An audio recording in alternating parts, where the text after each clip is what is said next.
ದಲಿತ ಮುಖಂಡ, ಶೋಷಿತ ಸಮುದಾಯಗಳ ಚಿಂತಕ, ಒಳ ಮೀಸಲಾತಿ ಹೋರಾಟ ಸಮಿತಿ ತುಮಕೂರು ಜಿಲ್ಲಾ ಅಧ್ಯಕ್ಷ ವೈ.ಕೆ. ಬಾಲಕೃಷ್ಣರವರು ಜನಧ್ವನಿ ವಾಹಿನಿಯಲ್ಲಿ ಮಾತನಾಡಿ, ಮಾದಿಗ ಸಮುದಾಯಗಳು 35 ವರ್ಷಗಳಿಂದ ಒಳ ಮೀಸಲಾತಿ ಪಡೆಯಲು ಹೋರಾಟ ಮಾಡುತ್ತಾ ಬಂದಿದ್ದು, ಪ್ರಸ್ತುತ ಸಿದ್ದರಾಮಯ್ಯ ಸರ್ಕಾರ ಧೋರಣೆ ತೋರುತ್ತಿರುವುದು ಖಂಡನೀಯ ಎಂದು ಜನಧ್ವನಿ ಪತ್ರಿಕೆ ಸಂಪಾದಕರೊಂದಿಗೆ ಸವಿಸ್ತಾರವಾಗಿ ಹಂಚಿಕೊಳ್ಳುತ್ತಾ, ಸರ್ಕಾರಕ್ಕೆ ಮತ್ತು ಜಿಲ್ಲಾ ಉಸ್ತುವಾರಿ ಸಚಿವ ಡಾಕ್ಟರ್ ಜಿ. ಪರಮೇಶ್ವರ್ ಅವರಿಗೆ ಬಾಗಲಕೋಟೆ ಮತ್ತು ದಾವಣಗೆರೆ ಉಪಚುನಾವಣೆ ಬಳಿಕ ಮಾದಿಗರಿಗೆ ಸಲ್ಲಬೇಕಾದ ಒಳ ಮೀಸಲಾತಿಯನ್ನ ಯಥಾವತ್ತಾಗಿ ಜಾರಿ ಮಾಡಬೇಕೆಂದು ರಾಜ್ಯ ಸರ್ಕಾರ ಮತ್ತು ತುಮಕೂರು ಜಿಲ್ಲಾ ಉಸ್ತುವಾರಿ ಸಚಿವ ಡಾಕ್ಟರ್ ಜಿ. ಪರಮೇಶ್ವರ್ ಅವರಿಗೆ ಸಮುದಾಯದ ಪರವಾಗಿ ಎಚ್ಚರಿಕೆ ನೀಡಿದರು. ನಮಸ್ಕಾರ ವೀಕ್ಷಕರೇ, ನಾನು ನಿಮ್ಮ ಪ್ರೀತಿಯ ಜನಧ್ವನಿ ಮಂಜುನಾಥ್. ಇವತ್ತಿನ ಒಂದು ಸಂದರ್ಶನಕ್ಕೆ ನಮ್ಮ ಒಳ ಮೀಸಲಾತಿ ಹೋರಾಟ ಸಮಿತಿಯ ಜಿಲ್ಲಾಧ್ಯಕ್ಷರಾದ ವೈ.ಕೆ. ಬಾಲಕೃಷ್ಣ ಸರ್ ಜೊತೆ ಮಾತಾಡಲಿಕ್ಕೆ ಬಂದಿದ್ದೇವೆ. ನಮಸ್ಕಾರ ಸರ್. ಸರ್, ಮಾದಿಗ ಸಮುದಾಯ ಕಳೆದ 35 ವರ್ಷಗಳಿಂದ ತನ್ನ ಹಕ್ಕನ್ನು, ತನ್ನ ಪಾಲನ್ನು ಪಡೆಯಲಿಕ್ಕೆ ಸತತವಾಗಿ ಹೋರಾಟ ಮಾಡ್ತಾ ಬಂದಿದ್ದಾರೆ. ಆದರೂ ಕೂಡ ಆ ಒಂದು ಪ್ರಶ್ನೆ ಅರ್ಥಕವಾಗಿ ಉಳಿದಿದೆ, ಅದಕ್ಕೆ ಉತ್ತರ ಇನ್ನೂ ಸಿಕ್ಕಿಲ್ಲ. ಅದಕ್ಕೆ ನೀವು ಏನು ಹೇಳಕ್ಕೆ ಬಯಸ್ತೀರಿ ಸರ್ಕಾರಕ್ಕೆ? ನಮಸ್ಕಾರ ವೀಕ್ಷಕರೇ, ಹಾಗೂ ಈ ಜನಧ್ವನಿ ಸಂಪಾದಕರಾದ ಮಂಜುನಾಥ್ ಅವರೇ, ನೀವು ಭಾಳ ಮೊಟ್ಟಮೊದಲಾಗಿ ನಿಮಗೆ ಅಭಿನಂದನೆಗಳು. ನಿಮ್ಮದೇ ಆದ ಒಂದು ಯೂಟ್ಯೂಬ್ ಚಾನಲ್ ಮಾಡಿಕೊಂಡು ಎಲ್ಲ ಶೋಷಿತರ, ಅವಕಾಶ ವಂಚಿತರ, ರೈತರ ಮತ್ತು ಸರ್ಕಾರದ ಸವಲತ್ತುಗಳ ಬಗ್ಗೆ ಎಲ್ಲ ಜನಪರವಾಗಿ ಕೆಲಸ ಮಾಡ್ತಾ ಇರೋದಕ್ಕೆ ಅಭಿನಂದನೆಗಳು. ಹಾಗೂ ಒಂದು ಕರ್ನಾಟಕ ರಾಜ್ಯದ ಇತಿಹಾಸದಲ್ಲಿ ಬಹುಶಃ ಇಷ್ಟು ದೊಡ್ಡ ಮಟ್ಟದ ದೀರ್ಘಕಾಲಿಕ ಒಂದೇ ಒಂದು ವಿಚಾರ ಕುರಿತು ಹೋರಾಟ ಸಾಗಿದರೆ ಬಹುಶಃ ಸ್ವತಂತ್ರ ಭಾರತದಲ್ಲಿ ಸ್ವತಂತ್ರ ಹೋರಾಟದ ನಂತರ ಇದು ಮೊಟ್ಟ ಮೊದಲನೇದು ಅಂತ ನಾನು ಪರಿಗಣಿಸ್ತೀನಿ. ಯಾಕೆ ದೀರ್ಘಕಾಲಿಕ ಒಂದು ದೊಡ್ಡ ಮಟ್ಟದ ಹೋರಾಟ ಅಂತ ಕರಿತೀನಿ ಅಂದರೆ, ಒಂದು ಅಧಿಕೃತ ದಾಖಲೆ ಪ್ರಕಾರ ಒಳ ಮೀಸಲಾತಿ ಅನ್ನೋದು ಆಂಧ್ರ ಪ್ರದೇಶದಲ್ಲಿ ಶುರುವಾಗಿ ತೆಲಂಗಾಣ ಮತ್ತು ದಕ್ಷಿಣ ಭಾರತದ ಬೇರೆ ರಾಜ್ಯಗಳು, ಪಂಜಾಬ್ವರೆಗೂ ಹೋಗಿ ಮತ್ತು ಈ ಅಷ್ಟು ರಾಜ್ಯಗಳಲ್ಲಿ ಈಗಾಗಲೇ ಒಳ ಮೀಸಲಾತಿ ಸಂಪೂರ್ಣ ಯಶಸ್ವಿಯಾಗಿ ಅನುಷ್ಠಾನ ಆಗಿದೆ. ಕರ್ನಾಟಕ ರಾಜ್ಯದಲ್ಲಿ ಅಲ್ಲಿಂದ ಅದು ವಿಚಾರ ತಗೊಂಡು 32 ವರ್ಷಕ್ಕಿಂತ ಹೆಚ್ಚು ದೀರ್ಘಕಾಲಿಕ ಒಂದು ಶೋಷಿತರ 101 ಸಮುದಾಯದ ದಲಿತರು ಅಂತ ಕರೆಯುವಂಥ ಅಥವಾ ಪರಿಶಿಷ್ಟ ಜಾತಿಯ 101 ಸಮುದಾಯಕ್ಕೆ ಸಾಮಾಜಿಕ ನ್ಯಾಯ ಸಿಗಬೇಕು, ಅವರವರ ಜನಸಂಖ್ಯೆಗೆ ಅನುಗುಣವಾಗಿ ಸಂವಿಧಾನದ ಆಶಯದಂತೆ ಅದಕ್ಕೆ ಪೂರಕವಾಗಿ ನಾವು ಹೋರಾಟ ಮಾಡ್ಕೊಂಡು ಬಂದಿರೋದು. ಎಲ್ಲ ಹಿರಿಯರು ಹೋರಾಟ ಮಾಡ್ಕೊಂಡು ತ್ಯಾಗ ಬಲಿದಾನಗಳೇ ಆಗಿದೆ. ಸುಮಾರು 8-9 ಜನ ಸತ್ತೋಗಿದ್ದಾರೆ. ಅವರ ಬೆತ್ತಲೆ ಮೆರವಣಿಗೆಯಿಂದ ಹಿಡಿದು ನೀವು ಈ ಥರದ್ದು ಹೋರಾಟ ಮಾಡಿಲ್ಲ ಅನ್ನಂಗಿಲ್ಲ. ಇಂತಹ ಸನ್ನಿವೇಶದಲ್ಲಿ 25 ವರ್ಷದಿಂದ ಏನು ಬಂತು ಅಂದರೆ, ಒಂದು ಸದಾಶಿವ ಆಯೋಗದ ವರದಿ ಅಂತ ಬಂತು ಕರ್ನಾಟಕ ರಾಜ್ಯದಲ್ಲಿ. ಅವತ್ತಿನ ಸರ್ಕಾರ ಸದಾಶಿವ ಆಯೋಗ ಮಾಡ್ತು, ಅದು ವರದಿ ಸಲ್ಲಿಸ್ತು. ವರದಿ ಸಲ್ಲಿಸಿ ಇಲ್ಲಿಯವರೆಗೂ ಎಲ್ಲ ಸರ್ಕಾರಗಳು ನಮ್ಮ ಸಮುದಾಯಕ್ಕೆ ವಂಚನೆ ಮಾಡ್ಕೊಂಡೇ ಬಂದಿದ್ದಾವೆ. ಪ್ರತಿ ಚುನಾವಣೆ ಹತ್ರ ಬಂದಾಗ ನಾವು ಸದಾಶಿವ ಆಯೋಗ ಅನುಷ್ಠಾನ ಮಾಡ್ತೀವಿ, ಒಳ ಮೀಸಲಾತಿ ಜಾರಿ ಮಾಡ್ತೀವಿ ಅಂತ ಹೇಳ್ತಾರೆ. ಅದು ಓನ್ಲಿ ಲಿಪ್ ಸಿಂಪತಿ. ಚುನಾವಣೆ ಮುಗಿದ ಬೆಳಗ್ಗೆಗೆ ಮತ್ತೆ ಮರೆತುಬಿಡ್ತಾರೆ. ಎಲ್ಲರೂ ಇಡೀ ಶೋಷಿತರ ಮಾದಿಗ ಸಮುದಾಯ ಮತ್ತು ಅಲೆಮಾರಿ ಸಮುದಾಯ ವಿರುದ್ಧವಾಗಿ ಇರೋದು ಅಂತ ನನ್ನ ಭಾವನೆ. ಅದರಿಂದ ಇವರು ಮೂರೂ ಪಕ್ಷದವರು ಆಡಳಿತಕ್ಕೆ ಬಂದಾಗ ಸಮಾನ ದ್ರೋಹಿಗಳು ಅಂತ ಕರೆದ್ರು ತಪ್ಪಾಗಲ್ಲ. ಸೊ ಅದರಿಂದ ನನ್ನ ಇವತ್ತು ಭಾಳ ಮುಖ್ಯವಾದ ವಿಚಾರ ಏನಪ್ಪ ಅಂದರೆ, ಜನರಿಗೆ ನಿಮ್ಮ ಮೂಲಕ ಹಂಚ್ಕೊಳ್ಳೋದು. ಮಾನ್ಯರೇ, ದಯವಿಟ್ಟು ಗಂಭೀರವಾಗಿ ಯೋಚನೆ ಮಾಡಿ. ಈ ಹೋರಾಟ ತಾರ್ಕಿಕ ಒಂದು ಹಂತಕ್ಕೆ ಮುಟ್ಟಿದ್ರೆ 1/8/2024 ಇಸ್ವಿ. ಯಾಕೆ ಅಂತಂದರೆ, ಆಗಸ್ಟ್ 1, 2024 ಇಸ್ವಿ ಕೇಂದ್ರ ಸರ್ಕಾರ, ಅಟಾರ್ನಿ ಜನರಲ್ಲು ಮತ್ತು ಎಲ್ಲ ಹೋರಾಟಗಾರರ ಒತ್ತಾಯಕ್ಕೆ ಮಣಿದು ಸುಪ್ರೀಂ ಕೋರ್ಟ್ ತೀರ್ಪು ಕೊಡ್ತು.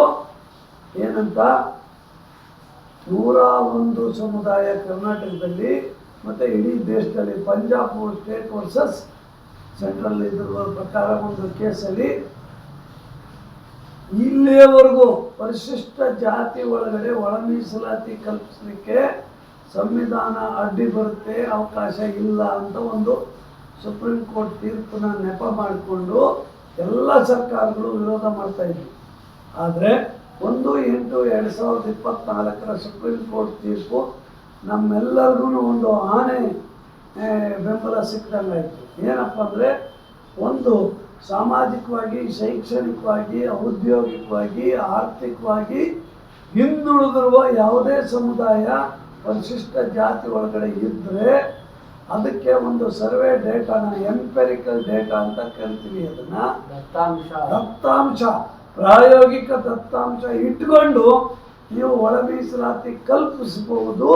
ಅದು ಆಯಾ ರಾಜ್ಯ ಸರ್ಕಾರಗಳಿಗೆ ಅಧಿಕಾರ ಇದೆ ಅಂತ ಸ್ಪಷ್ಟವಾಗಿ ಸುಪ್ರೀಂ ಕೋರ್ಟ್ ತೀರ್ಪು. ಅದು ಕೊಟ್ಟ ತಕ್ಷಣ ಕೆಲವೇ ತಿಂಗಳಲ್ಲಿ, 2.5-3 ತಿಂಗಳಲ್ಲಿ ಪಕ್ಕದ ತೆಲಂಗಾಣದಲ್ಲಿ, ಆಂಧ್ರ ಪ್ರದೇಶದಲ್ಲಿ ಅನುಷ್ಠಾನ ಆಯಿತು, ಹರಿಯಾಣದಲ್ಲಾಯಿತು, ಪಂಜಾಬಲ್ಲಾಯಿತು, ತಮಿಳುನಾಡಿನಲ್ಲಿ ಈ ಹಿಂದೆನೇ ಆಗಿತ್ತು.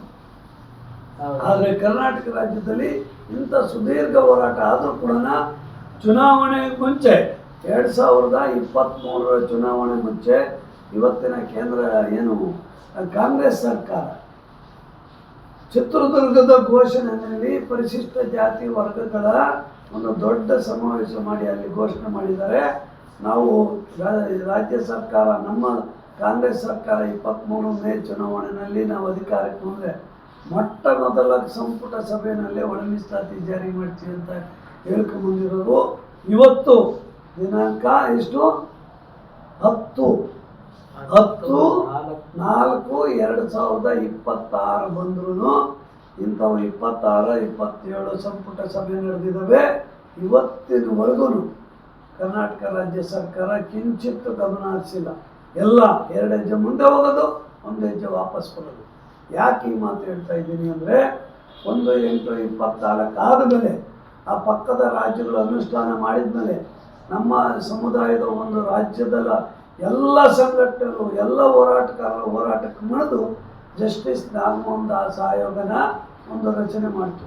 ಏನಪ್ಪ ಅಂದರೆ, ಸದಾಶಿವ ಆಯೋಗ ವರದಿ ಹಳೇದಾಯಿತು, ಅದರಲ್ಲಿ ಡೇಟಾ ಸರಿಯಿಲ್ಲ ಅಂತ ಒಳ ಮೀಸಲಾತಿ ವಿರೋಧಿ ಮನಸ್ಸುಗಳು ವಿರೋಧ ಮಾಡ್ತಾಯಿದ್ರು. ಅದಕ್ಕೋಸ್ಕರನ ಇವತ್ತಿನ ಡೇಟಾನ ಬೇಕು.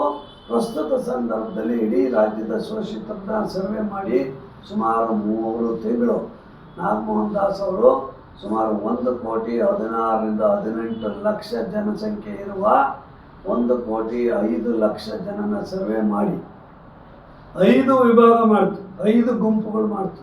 ಅದರಲ್ಲಿ ಪೂರ್ತಿ 5,00,000 ಜನ ಇರುವ ಅಲೆಮಾರಿ ಸಂಬಂಧಿತ ಸಮುದಾಯಗಳು ಅತಿ ಹಿಂದುಳಿದಿರೋರು ಎ ಗುಂಪು.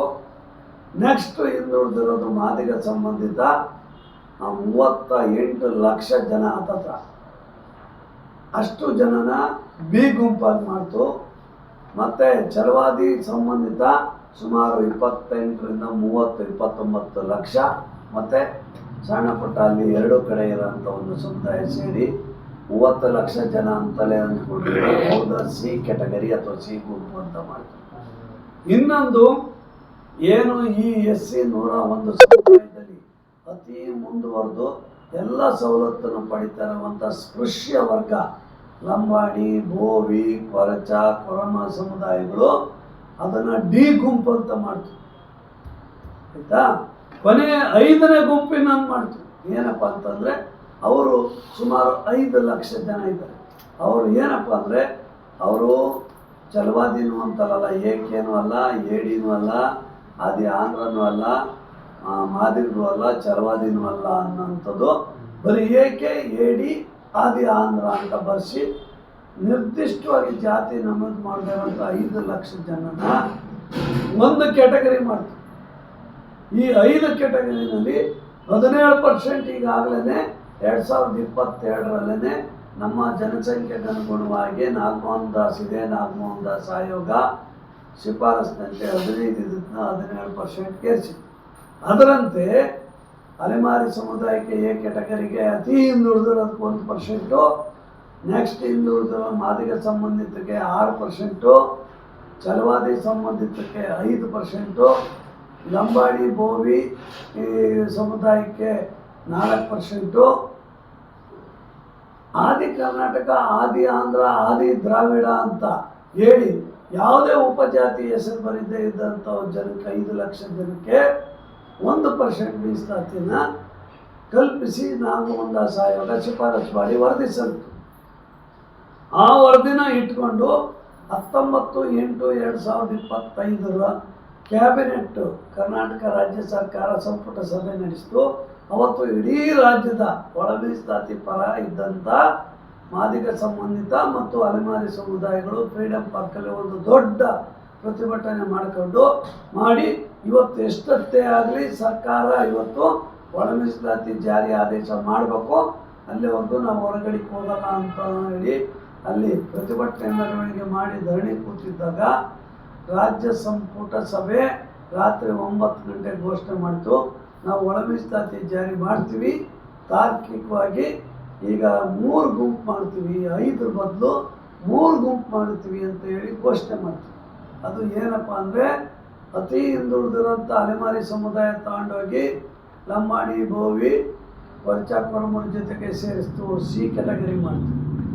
ಬಿ ಕೆಟಗರಿ ಶಿಫಾರಸು ಮಾಡಿದಂಥ ಮಾದಿಗ ಸಂಬಂಧಿತ ಹಿಂದುಳಿದ ಸಮುದಾಯನ ಎ ಕೆಟಗರಿ ಮಾಡಿ ಅವ್ರಿಗೆ 6%, ಛಲವಾದಿ ಸಂಬಂಧಿತ ಸಮುದಾಯಗಳು ಅಥವಾ ವಲಯ ಸಂಬಂಧಿತ ಸಮುದಾಯಗಳಿಗೆ ಈ ಹಿಂದೆ 5% ಮಾಡಿದಂಥ 6ಕ್ಕೆ ಏರಿಸಿ ಇಬ್ಬರಿಗೂ ಸಮ ಮಾಡಿ ಅದು ರಾಜಕೀಯ ತೀರ್ಮಾನ ಮಾಡಿ 6-6-5 ಮಾಡ್ತು. ಮಾಡಿ 19ನೇ ತಾರೀಕು ರಾತ್ರಿ ಘೋಷಣೆ ಮಾಡಿ 25/8/2025 ಆದೇಶ ಮಾಡಿರು. ಅದರಲ್ಲಿ ಏನು ಇನ್ನು ಸಣ್ಣ ಪುಟ್ಟ ಲೋಪಗಳೇನು ಅಂದರೆ ಓನ್ಲಿ ನೇರ ನೇಮಕಾತಿ ಮತ್ತು ಶಿಕ್ಷಣ ಕ್ಷೇತ್ರದಲ್ಲಿ ಮಾತ್ರ ನಾವು ಒಳ ಮೀಸಲಾತಿ ಕೊಡ್ತೀವಿ. ಇನ್ನು ಉಳಿದ ಎಲ್ಲೂ ಒಳ ಮೀಸಲಾತಿ ಇಲ್ಲ, ಬಡ್ತಿನಲ್ಲಿಲ್ಲ. ಆರ್ಥಿಕ ಕಾರ್ಯಕ್ರಮಗಳು ಅಂಬೇಡ್ಕರ್ ನಿಗಮ, ಆದಿಜಾಂಬವ ನಿಗಮ, ಅಲೆಮಾರಿ ನಿಗಮ ಸವಲತ್ತು ಕೊಡುವುದರಲ್ಲಿಲ್ಲ, ನಿಮಗೆ ಅನ್ನ ಕಲ್ಯಾಣಕ್ಕಿಲ್ಲ, ಲಿಡ್ಕರ್ಗಿಲ್ಲ. ಅದರಲ್ಲಿ ಸಮಾನವಾಗಿ ಹಣ ಹಂಚಿಕೆ ಮಾಡೋ ಅಂಥ ಒಳ ಮೀಸಲಾತಿ ಇಲ್ಲ ಅಂತ ಸ್ಪಷ್ಟವಾಗಿ ಹೇಳ್ಬಿಟ್ರು. ಆದರೂ ಹೋರಾಟಗಾರರು ಬಿಡಲಿಲ್ಲ, ಛಲ ಬಿಡದೆ ಮತ್ತೆ ಇವತ್ತಿನವರೆಗೂ ಹೋರಾಟ ಮಾಡ್ತಾ ಇದ್ದೀವಿ. ಈ ಮಧ್ಯೆ ಏನು ಮಾಡಿದೆ ಸರ್ಕಾರ, ಅದನ್ನ ಹಂಗೆ ಇಟ್ಕೊಂಡು ಕೂಡ ರಾಜ್ಯ ಸರ್ಕಾರದಲ್ಲಿ ಇವತ್ತು ಕರ್ನಾಟಕದಲ್ಲಿ 2,84,000 ಸರ್ಕಾರಿ ಹುದ್ದೆಗಳು ಖಾಲಿದ್ದಾವೆ. ಆ ಹುದ್ದೆನಲ್ಲಿ ಸುಮಾರು 69,000 ಹುದ್ದೆಗಳ ಭರ್ತಿ ಮಾಡೋಕ್ಕೆ ಮೊನ್ನೆ ಮಾರ್ಚ್ವರೆಗೂ ಅವರು ರೆಡಿಯಾಗಿತ್ತು. ನಮ್ಮ ಒಳ ಮೀಸಲಾತಿ ಹೋರಾಟಗಾರರ ಒತ್ತಾಯದಿಂದ ಅವರು ಮುಂದೂಡ್ಕೊಂಡ್ಬಂದು ಇವತ್ತು ಏನು ಮಾಡಿದ್ರು, ಒಂದು ಸುಪ್ರೀಂ ಕೋರ್ಟಲ್ಲಿ ಇದ್ದಂಥ ಕೇಸು ಏನು 17% 50% ಮೀರಿರೋದ್ರಿಂದ ಮೀಸಲಾತಿ ಕರ್ನಾಟಕದಲ್ಲಿ ಇಡೀ ಸುಪ್ರೀಂ ಕೋರ್ಟ್ ತೀರ್ಪು ಪ್ರಕಾರ 50 ಮೀರಬಾರ್ದು. ಅಂದರೆ SCಗೆ 15 ಇದ್ದದ್ದು 17, ST 3 ಇದ್ದಿತ್ತ 7 ಮಾಡಿದ್ದು, OBCಗಳಿಗೆ 32%, ಎಲ್ಲ ಸೇರಿ 56 ಆಯಿತು. ಅದಕ್ಕೆ ಒಂದು ಕೇಸ್ ಹಾಕಿದ್ರು. ಆ ಕೇಸನ್ನು ಕರ್ನಾಟಕ ರಾಜ್ಯ ಸರ್ಕಾರ ಹೋಗಿ ಸಮರ್ಥನೆ ಮಾಡಿಕೊಳ್ಳೇ ಇಲ್ಲ. ಈ ಮಧ್ಯೆ ಏನು ಮಾಡಿದ್ರು, ಅಲೆಮಾರಿ ಸಮುದಾಯದವರು ಒಳ ಮೀಸಲಾತಿ ನಾವು ಅತಿ ಹಿಂದುಳಿದಿದ್ದರನ್ನು ತಗೊಂಡೋಗಿ ಅತಿ ಮುಂದುವರೆದರ ಜೊತೆಗೆ ಹಾಕಿದ್ದೀರಾ, ಅದು ತಪ್ಪು, ನಮಗೆ ಸಪ್ರೇಟ್ 1% ಮೀಸಲಾತಿ ಕೊಡಿ ಅಂತ ಅವರು ಹೈಕೋರ್ಟಲ್ಲಿ ಮೊಕದ್ದಮೆ ಹೂಡಿದ್ರು. ಅಲ್ಲೂ ಕೂಡ ರಾಜ್ಯ ಸರ್ಕಾರ ಹೋಗಿ ಸಮರ್ಥವಾಗಿ ವಾದ ಇವತ್ತಿನವರೆಗೂ ಮಂಡಿಸಿಲ್ಲ. ಈ ಮಧ್ಯೆ 56,432 ಸರ್ಕಾರಿ ಹುದ್ದೆಗಳನ್ನ ಎಲ್ಲ ಇಲಾಖೆಗಳ ನೇಮಕಾತಿ ಮಾಡ್ತೀವಿ ಅಂತ ಹೇಳಿ 27/2/26 ಇಸ್ವಿ ಒಂದು ಸರ್ಕಾರ ನಡವಳಿ ಮಾಡಿದೆ. ಎಲ್ಲ ಇಲಾಖೆಗೆ ನೀವು ಇನ್ನು 30 ದಿನದೊಳಗಡೆ ಎಲ್ಲ ಇಲಾಖೆನವರು ಇಷ್ಟು ಹುದ್ದೆಗಳಿಗೆ ಅನುಮೋದನೆ ಕೊಟ್ಟಿದ್ದೀವಿ, ನೀವು ನೇಮಕಾತಿ ಪ್ರಕ್ರಿಯೆ ಶುರು ಮಾಡಿ ಅಂತ ಹೇಳಿದ್ರು. ಅಲ್ಲಿ ಆ ಆದೇಶದಲ್ಲಿ ಎಲ್ಲೂ ಕೂಡ ಒಳ ಮೀಸಲಾತಿ ಕೊಡ್ತೀವಿ ಅಂತ ಹೇಳಿಲ್ಲ. ಇದು ಒಂದು ಕರ್ನಾಟಕ ರಾಜ್ಯದ ಕಾಂಗ್ರೆಸ್ ಸರ್ಕಾರ ಈ ಸಮುದಾಯಗಳಿಗೆ ಮಾಡ್ತಾ ಇರುವ ಅತ್ಯಂತ ಪರಮ ದ್ರೋಹ ಇದು. ಯಾಕೆಂದರೆ ಅಲ್ಲಿ ಸುಪ್ರೀಂ ಕೋರ್ಟ್ ತೀರ್ಪು 17% ಮೀಸಲಾತಿ ಕೊಡಬೇಡಿ ಅಂತ ಹೇಳಿಲ್ಲ. ಇದು ಸಂವಿಧಾನ ಪೀಠದ ಇಂದಿರಾ ಸಾಹ್ನಿ ಪ್ರಕರಣದ ತೀರ್ಪಿಗೆ ವಿರುದ್ಧ. ಇದಕ್ಕೆ ವಿವರಣೆ ಕೊಡಿ ಅಂತ ಕೇಳಿದರೆ ಇವತ್ತಿನವರೆಗೂ ಆ ನೋಟಿಸ್ಗೆ ಸಮರ್ಥವಾಗಿ ಯಾಕೆ 15 17 ಮಾಡಿದ್ದೀವಿ, 50% ಯಾಕೆ ಮೀರಿದೆ ಅಂತ ಇವತ್ತಿನವರೆಗೂ ಹೋಗಿ ಸರ್ಕಾರ ಅಫಿಡವಿಟ್ ಹಾಕಿ ಸಮರ್ಥನೆ ಮಾಡಿಕೊಂಡಿಲ್ಲ. ಯಾಕೆ ಅದು ಈ ಮಾತು ಹೇಳ್ತಾ ಇದ್ದೀನಿ ಅಂದರೆ, ಇಂದಿರಾ ಸಾಹ್ನಿ ಪ್ರಕರಣದಲ್ಲಿ 50% ಮೀರಿದ್ರು ಕೂಡ ಅಲ್ಲಿ ವಿಶೇಷ ಸಂದರ್ಭಗಳಲ್ಲಿ ಯಾಕೆ ಆ SC STಗಳಿಗೆ ಜನಸಂಖ್ಯೆಗೆ ಅನುಗುಣವಾಗಿ ಅಂದರೆ 3 ಇದ್ದಿತ್ತ STಗೆ 7 ಮಾಡಿದ್ದೀವಿ, 15 ಇದ್ದಿತ್ತ 17 ಮಾಡಿದ್ದೀವಿ ಅಂತ ನೀವು ಕೇಂದ್ರ ಸರ್ಕಾರಕ್ಕೆ ಅಥವಾ ಸುಪ್ರೀಂ ಕೋರ್ಟ್ಗೆ ಮನವರಿಕೆ ಮಾಡಿಕೊಟ್ರೆ ಆ ಕೋರ್ಟ್ ಆದೇಶ ನಮ್ಮ ಪರವಾಗಿ ತೀರ್ಪು ಕೊಡುತ್ತೆ. ಯಾಕೆಂದರೆ ಆ ಪ್ರಕರಣದಲ್ಲಿ ಸ್ಪಷ್ಟವಾಗಿ ಹೇಳಿದೆ, ವಿಶೇಷ ಸಂದರ್ಭಗಳು ಹೊರತುಪಡಿಸಿ. ಅಂದರೆ ಇದು ವಿಶೇಷ ಸಂದರ್ಭ ಅಂತ ಹೇಳಿ ಸಮರ್ಥನೆ ಮಾಡ್ಕೊಂಡಿಲ್ಲ. ಅದು ಮೊದಲನೇ ಲೋಪ. ಎರಡನೇ ಲೋಪ, 56,432 ಹುದ್ದೆಗಳನ್ನ ಒಳ ಮೀಸಲಾತಿ ಇಲ್ಲದೇನೆ ಒಳ ಮೀಸಲಾತಿ ವಿರೋಧಿಗಳ ಒತ್ತಡಕ್ಕೆ ಮಾಡಿದು ನೇಮಕಾತಿ ಕೊಟ್ಟಿರೋದು. ಇದು ಎರಡನೇ ದ್ರೋಹ. ಅದಕ್ಕೆ ಇಡೀ ರಾಜ್ಯದ ಎಲ್ಲ ಹೋರಾಟಗಾರರು, ಒಳ ಮೀಸಲಾತಿ ಹೋರಾಟಗಾರರು ಕಡ್ಡಾಯವಾಗಿ ಒಳ ಮೀಸಲಾತಿ ಕಲ್ಪಿಸಿನೇ ಆ 17% ಮೀಸಲಾತಿ ಇತ್ತಲ್ಲ, ಅದು ಹೈಕೋರ್ಟಲ್ಲಿ ಕೇಸು ಅವರು ಸಮರ್ಥಿಸ್ಕೊಳ್ಳಿಲ್ಲ. ರಾಜ್ಯ ಸರ್ಕಾರ ಎಂಥ ಡೋಂಗಿ ನಾಟಕ ಆಡಿದೆ ಅಂದರೆ, ನಾವು 17 ಬೇಡ, 17 ಮಾಡಿರೋದು ಸರಿ ಅಂತಲೂ ಹೇಳಿಲ್ಲ, ತಪ್ಪು ಅಂತ ಹೇಳಿಲ್ಲ. ಕೋರ್ಟಲ್ಲಿ ಹೋಗಿ ಏನಂತ ಹೇಳಿದ್ದೆ ಕೋರ್ಟ್ಗೆ, ಸ್ವಾಮಿ ಹಳೆ ಮೀಸಲಾತಿ ಇತ್ತಲ್ಲ 15%, ಅದ್ರಾಗೆ ನಾವು ನೇಮಕಾತಿ ಮಾಡ್ತೀವಿ, ನಮ್ಗೆ ಅನುಮತಿ ಕೊಡಿ ಅಂತ ಕೇಳಿದ್ವಿ. ಏನು ಮಾಡುತ್ತೆ ಕೋರ್ಟ್ ಆಯ್ತಪ್ಪ ಮಾಡ್ಕೊಂಡು ಹೋಗಿ ಅಂತ ಹೇಳೋದು. ಅಂದರೆ ಇದು ಒಳ ಮೀಸಲಾತಿ ವಿರೋಧಿಗಳು ಮಾಡಿರುವ ಷಡ್ಯಂತರ. ಅದಕ್ಕೆ ನಮ್ಮ ಹೋರಾಟ. ಆಮೇಲೆ ಒಳ ಮೀಸಲಾತಿ ಕೊಡಬೇಡಿ ಅಂತ ಹೇಳಿಲ್ಲ ಹೈಕೋರ್ಟ್, ಕೊಡಬಹುದು ಅಂತಲೇ ಇರೋದು. ಗೊತ್ತಾಯ್ತಾ? 17 15 ಮೀರಬಾರ್ದು ಅಂತ ಹೇಳಿದೆ ವಿನಃ ಒಳ ಮೀಸಲಾತಿ ಕೊಡಬೇಡಿ. ಯಾಕೆಂದರೆ ನೀವು ಈಗಾಗಲೇ 25/8/2025 ಆದೇಶ ಮಾಡಿದ್ದೀರಿ. ಈ ಮಧ್ಯೆ ಬೆಳಗಾಂನಲ್ಲಿ ಅಧಿವೇಶನದಲ್ಲಿ ಸರ್ವಾನುಮತದಿಂದ 2 ಸದನದಲ್ಲಿ ಬಿಲ್ ಅಪ್ರೂವ್ ಗವರ್ನರು ಗಮನವೆತ್ತ ರಾಜ್ಯಪಾಲರು ಅಂಕಿತ ಹಾಕಿದರೆ, ನೋಟಿಫಿಕೇಶನ್ ಮಾಡಿದರೆ ಅದು ಮುಗುಮಾಗಿಟ್ಬಿಟ್ಟು ಇಲ್ಲಿ ಒಳ ಮೀಸಲಾತಿ ವಿರೋಧಿಗಳಿಗೆ ಸಹಾಯ ಮಾಡೋಕ್ಕೆ, ಅನ್ಯಾಯ ಮಾಡೋಕ್ಕೆ ಈ ಸಮುದಾಯಕ್ಕೆ ಹೊರಟಿದೆ ಈ ಸರ್ಕಾರ. ಅದನ್ನು ಖಂಡಿಸಿ ಇಡೀ ರಾಜ್ಯದಲ್ಲಿ ಹೋರಾಟ ಮಾಡಿದ್ವಿ. ಯಾವತ್ತು 12/3/2026 ಇಡೀ ರಾಜ್ಯದ ಲಕ್ಷಾಂತರ ಜನ, ಕನಿಷ್ಠ 50,000 ಜನ ಬೆಂಗಳೂರು ಫ್ರೀಡಮ್ ಪಾರ್ಕಲ್ಲಿ ನಾವು ಧರಣಿ ಪ್ರತಿಭಟನೆ ಮಾಡಿದಾಗ ಇಡೀ ಸರ್ಕಾರ ಅವತ್ತು ಚರ್ಚೆ ಸಂಪುಟದ ಸಭೆ ಇದ್ದನ್ನ ಮುಂದೂಡಿ ಆ ಏನು ಕರೆದು ರಾಜ್ಯದ ಎಲ್ಲ ನಾಯಕರು, ನಮ್ಮ ಪೂಜ್ಯ ಸ್ವಾಮೀಜಿಗಳು, ಮಂದಕೃಷ್ಣ ಮಾದಿಗ ಅವ್ರನ್ನು ಕರೆದು ಮುಖ್ಯಮಂತ್ರಿಗಳು ಒಂದು ತಾಸು ಚರ್ಚೆ ಮಾಡಿ, ಇಲ್ಲ ದಯವಿಟ್ಟು ನನ್ನನ್ನು ನಂಬಿ 27ನೇ ತಾರೀಕು ಮಾರ್ಚ್ ನಾವು ವಿಶೇಷ ಸಂಪುಟ ಸಭೆ ಕರೆದಿದ್ವಿ. ಅವತ್ತು ವಿಶೇಷವಾಗಿ ಎಲ್ಲ ವಿವರವಾಗಿ ಚರ್ಚೆ ಮಾಡಿ 100ಕ್ಕೆ 100 ಭಾಗ ನಾವು ಅನುಷ್ಠಾನ ಮಾಡ್ತೀವಿ. 56,432 ಹುದ್ದೆಗಳಿಗೆ ಒಳ ಮೀಸಲಾತಿ ಕಲ್ಪಿಸಿನೇ ನೇಮಕಾತಿ ಮಾಡ್ತೀವಿ, ಇಲ್ಲ ಅಂದರೆ ಮಾಡೋದಿಲ್ಲ ಅಂತ ಸ್ಪಷ್ಟವಾಗಿ ಭರವಸೆ ಕೊಟ್ಟಿದ್ದರಿಂದ ಅವತ್ತಿನ ಹೋರಾಟನ 12ನೇ ತಾರೀಕು ನಾವು ವಾಪಸ್ ತಗೊಂಡ್ಬಂದ್ವಿ.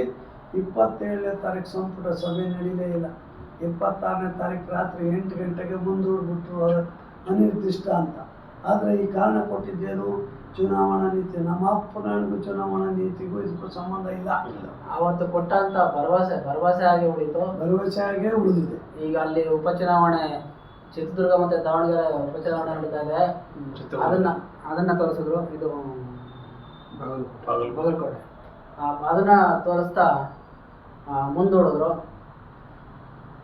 ಈಗ ಪ್ರಬಲವಾದಂಥ ಸಂಘಟನೆಗಳು, ಮಾದಿಗರ ಮಹಾಸಭಾ ಮತ್ತು ದಲಿತ ಸಂಘರ್ಷ ಸಮಿತಿ, ಸುಮಾರು ಪ್ರಬಲ ಸಂಘಟನೆಗಳಿವೆ.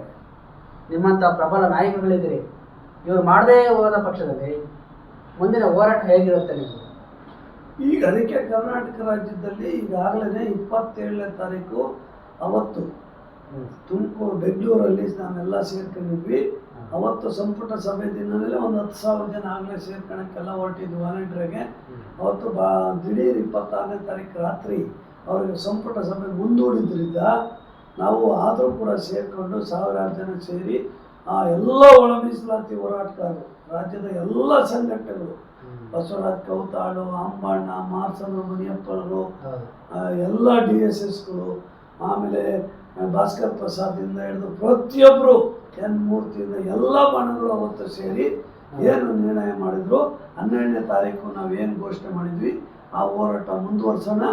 ಈ ರಾಜ್ಯ ಸರ್ಕಾರ ಬಾಗಲಕೋಟೆ ಮತ್ತು ದಾವಣಗೆರೆ ಚುನಾವಣೆಯಲ್ಲಿ ಕಾಂಗ್ರೆಸ್ ಸೋಲಿಸಿ ಅಂತ ಕರೆ ಕೊಟ್ಬಿಟ್ಟು ಈ ಸರಿ ಒಂದು ನೈತಿಕವಾಗಿ ಅವರಿಗೆ ಅಸಹಕಾರ ಚಳವಳಿ ಶುರು ಮಾಡಬೇಕು ಅಂತ ಏನು ತೀರ್ಮಾನ ಮಾಡಿದ್ವಿ.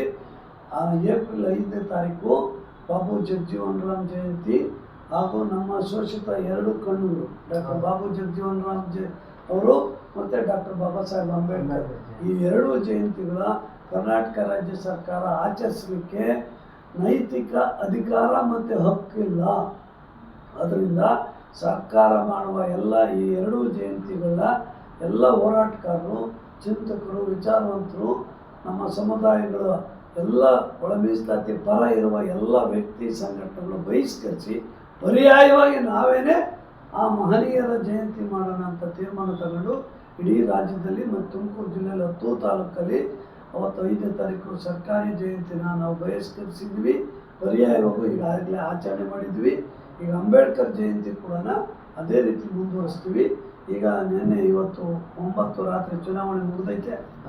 ಅದು ಗೆಲ್ಲುತ್ತೋ ಸೋಲುತ್ತೋ ಗೊತ್ತಿಲ್ಲ. ಅವು ಏನೇ ಆದರೂ ಕೂಡ ನಮ್ಮ ಹೋರಾಟ ಖಂಡಿತ ಇರುತ್ತೆ.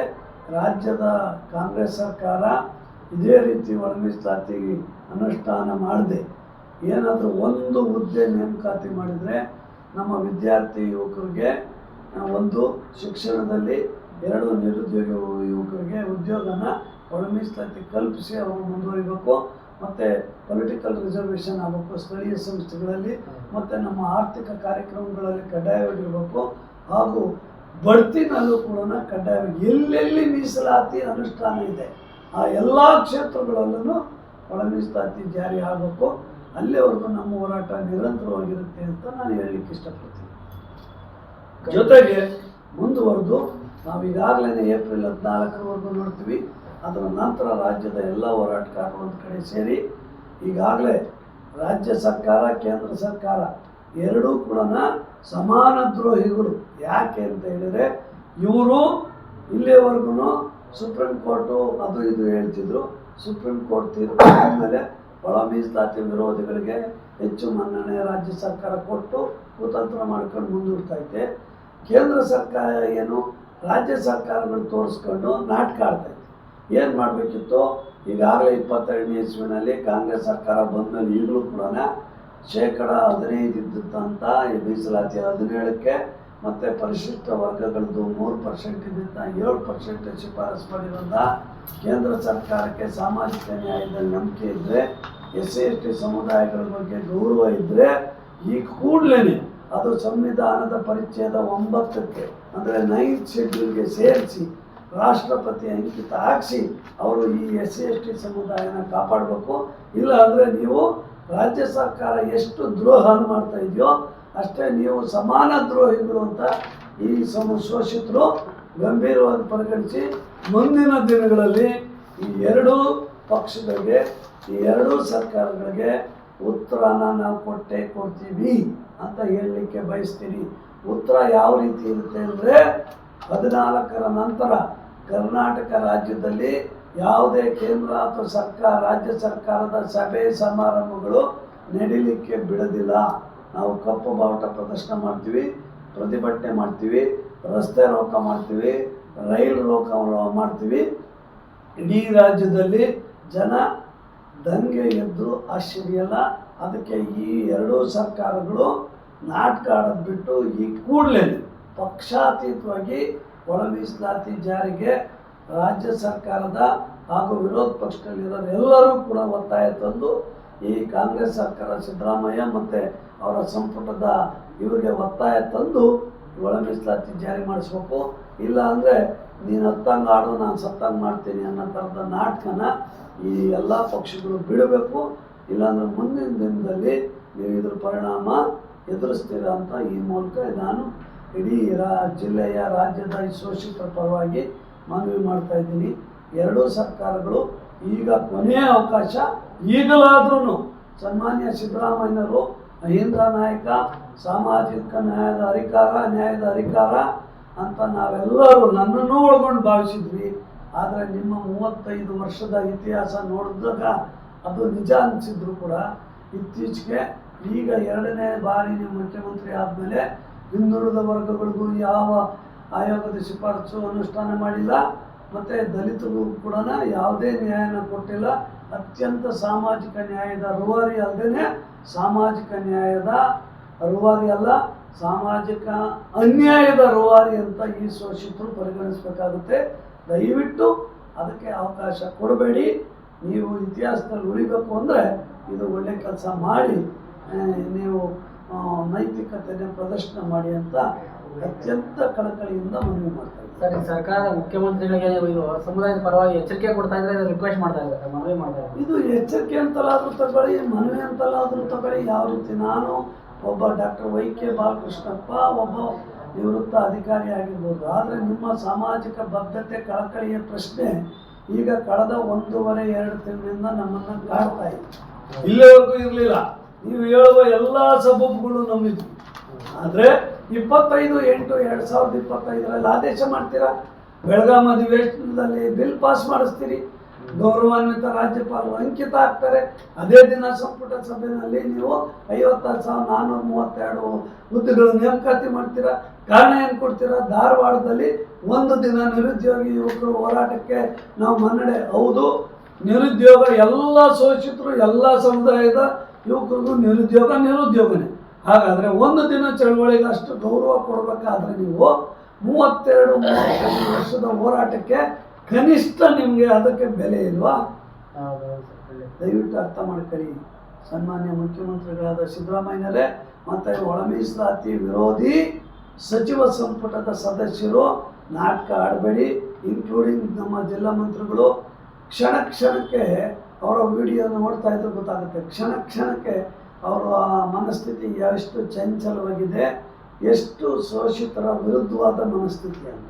ಅದರಿಂದ ನನ್ನ ಕಳಕಳಿಯ ಮನವಿ, ನಾನು ಒಬ್ಬ ವ್ಯಕ್ತಿ ಅಲ್ಲ, ಇಡೀ ಸಮುದಾಯದ ಜಿಲ್ಲೆಯ ಎಲ್ಲ ಶೋಷಿತರ ಪರವಾಗಿ, ಅವಕಾಶ ವಂಚಿತರ ಪರವಾಗಿ, ಅಲೆಮಾರಿಗಳ ಪರವಾಗಿ, ಮಾದಿಗ ಸಂಬಂಧಿತರ ಸಮುದಾಯದ ಪರವಾಗಿ, ಈವನ್ನು ಛಲವಾದಿ ಸಮುದಾಯದಲ್ಲೂ ಎಷ್ಟೋ ಉಪಜಾತಿಗಳು ಇವತ್ತು ಕೂಡ ಅವಕಾಶ ವಂಚಿತರು ಬಹಳ ಜನ ಇದ್ದಾರೆ. ದಯವಿಟ್ಟು ನನ್ನ ಮನವಿ, ಒಳ ಮೀಸಲಾತಿ ಜಾರಿ ಮಾಡಿ ಸಾಮಾಜಿಕ ನ್ಯಾಯ ಎತ್ತಿಡಿದು ಬಾಬಾ ಸಾಹೇಬ್ ಅಂಬೇಡ್ಕರ್ ಹೆಸರು ಹೇಳಲಿಕ್ಕೆ ನೈತಿಕತೆಯೇ ಯೋಗ್ಯತೆಯೇ ಉಳಿಸ್ಕೊಳ್ಳಿ.